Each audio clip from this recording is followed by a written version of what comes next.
দর্শক দেখলেন শুভেন্দু অধিকারী উনি আজকের দিনে বিভিন্ন জায়গাতে গিয়েছিলেন, সেখানে নিষ্ঠার সঙ্গে যেসব রীতি রয়েছে সেগুলোকে পালন করেছেন এবং ওনার মাথাতে পাগড়ি উঠেছে।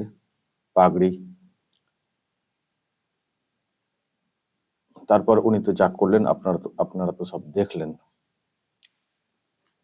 নিষ্ঠার সঙ্গে নিজের যে সব ধর্মীয় রীতি সেগুলোকে পালন করার চেষ্টা, ভণ্ডামি না, নিজের ধর্মের যেসব বিষয়গুলো আছে সেগুলোকে নিষ্ঠার সঙ্গে পালন করার চেষ্টা সেটা করেছেন। এমনিতেই রথযাত্রার রথের রশি বা রথ টানা নিয়ে একটা উচ্ছ্বাস তো ছিলই।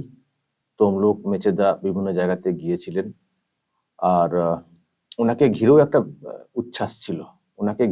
উচ্ছ্বাস ছিল। এই যে পাগড়ি মাথাতে পরানো হয়, তারপর ওটা আবার একটা বাচ্চাকে খুলে দিয়ে দেন।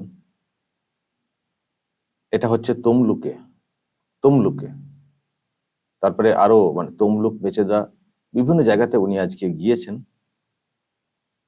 রীতি মেনে যেগুলো যা সব পালন করার কথা সেগুলো করেছেন, রথের রশিতে টান দিয়েছেন।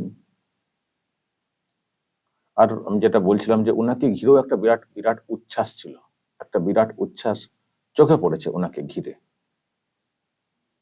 অনেকে বলছেন যে মাথায় তো পাগড়ি উঠছে, কিন্তু আসল মুকুটটা কবে উঠবে, কবে এই রাজ্যটাকে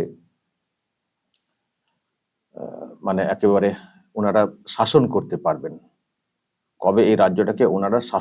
পারবেন, সেই মুকুটটা কবে উঠবে ওনাদের মাথাতে, এই প্রশ্ন অনেকে করছেন বা বলছেন সোশ্যাল মিডিয়াতে।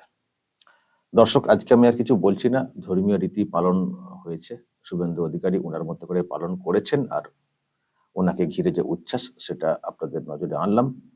যদি এই নিয়ে আপনাদের কিছু বলার থাকে অবশ্যই বলবেন কমেন্ট বক্সে। আর আপনাদের কেমন কাটছে রথযাত্রা সেটাও বলবেন, যা বলার বলবেন। নজর রাখবেন আরামবাগ টিভিতে।